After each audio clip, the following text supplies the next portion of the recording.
మొన్నటి current affairs చివరి ప్రశ్నకు సమాధానం. అత్యధిక అగ్నిపర్వతాలు కలిగిన దేశమేది? ప్రపంచంలోనే అత్యధిక అగ్నిపర్వతాలు కలిగిన దేశంగా ఇండోనేషియా నిలిచింది. ఇక్కడ 120కి పైగా యాక్టివ్ వాల్కనోలు ఉన్నాయి. వేల సంవత్సరాల పాటు జరిగిన అగ్నిపర్వతాల విస్ఫోటనంతోనే ఇండోనేషియాలోని ఎన్నో దీవులు ఏర్పడ్డాయి. ఇండోనేషియా తర్వాత స్థానంలో 100 యాక్టివ్ వాల్కనోలతో జపాన్, 65 యాక్టివ్ వాల్కనోలతో యుఎస్ ఉన్నాయి. ఇక మొదటిది భారత నూతన సీజేఐగా జస్టిస్ సూర్యకాంత్. భారత నూతన ప్రధాన న్యాయమూర్తిగా జస్టిస్ సూర్యకాంత్ బాధ్యతలు చేపట్టారు. రాష్ట్రపతి ద్రౌపది ముర్ము, ఉపరాష్ట్రపతి సిపి రాధాకృష్ణన్, ప్రధాని నరేంద్ర మోదీ సమక్షంలో ఆయన ప్రమాణ స్వీకారం చేశారు. జస్టిస్ గవాయ్ స్థానంలో 53వ సీజేఐగా బాధ్యతలు చేపట్టిన జస్టిస్ సూర్యకాంత్ 2027 ఫిబ్రవరి 9 వరకు పదవిలో కొనసాగనున్నారు. ఇక రెండవది ఆస్ట్రేలియా ఓపెన్ సూపర్ 500 విజేతగా లక్ష్య సేన్. ప్రతిష్టాత్మక badminton tourney Australia Open super 500లో భారత్ సత్తా చాటింది. స్టార్ ప్లేయర్ లక్ష్య సేన్ ఈ టోర్నీలో విజేతగా నిలిచారు.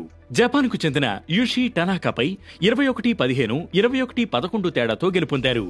38 నిమిషాల్లోనే మ్యాచ్ ముగియడం విశేషం. ఇది లక్ష్య సేన్ కెరీర్లో 3వ సూపర్ 500 క్రౌన్.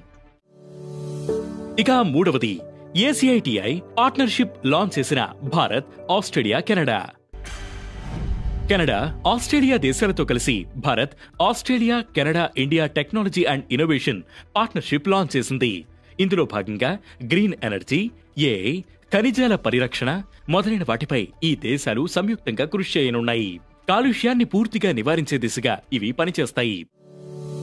ఇక నాలుగవది ప్రముఖ బాలీవుడ్ నటుడు ధర్మేంద్ర కనుమూత. బాలీవుడ్ దిగ్గజ హీరో ధర్మేంద్ర కనుమూశారు. తన యాక్షన్తో బాలీవుడ్ హీమ్యాన్ గా గుర్తింపు పొందిన ధర్మేంద్ర తీవ్ర అనారోగ్యంతో నేడు తుదిశ్వాస విడిచారు. 1960లో దిల్ భీ తెరా హమ్ భీ తెరే అనే చిత్రంతో ఆయన బాలీవుడ్ లో అరంగేట్రం చేశారు. 1990లో నేషనల్ ఫిల్మ్ అవార్డ్, 1997లో ఆయన ఫిల్మ్ఫేర్ జీవితకాల సాఫల్య పురస్కారాన్ని అందుకున్నారు. 2012లో పద్మభూషణ్, 2017లో బాబాసాహెబ్ అంబేద్కర్ నోబెల్ అవార్డు దక్కించుకున్నారు. ఇక ఐదవది అంధుల మహిళా టీ20 ప్రపంచ కప్ విజేతగా భారత్. అంధుల మహిళా టీ20 ప్రపంచ కప్ లో భారత్ సత్తా చాటింది. నేపాల్ పై 7 వికెట్ల తేడాతో గెలుపొందింది.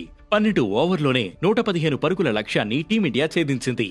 దీంతో తొలి అంధుల మహిళా టీ20 ప్రపంచ కప్ గెలుచుకుని చరిత్ర సృష్టించింది. ఇక ఈ రోజు కరెంట్ అఫైర్స్ క్వశ్చన్: కేంద్రం ఇటీవల ప్రవేశపెట్టిన లేబర్ కోడ్స్ ఏంటి?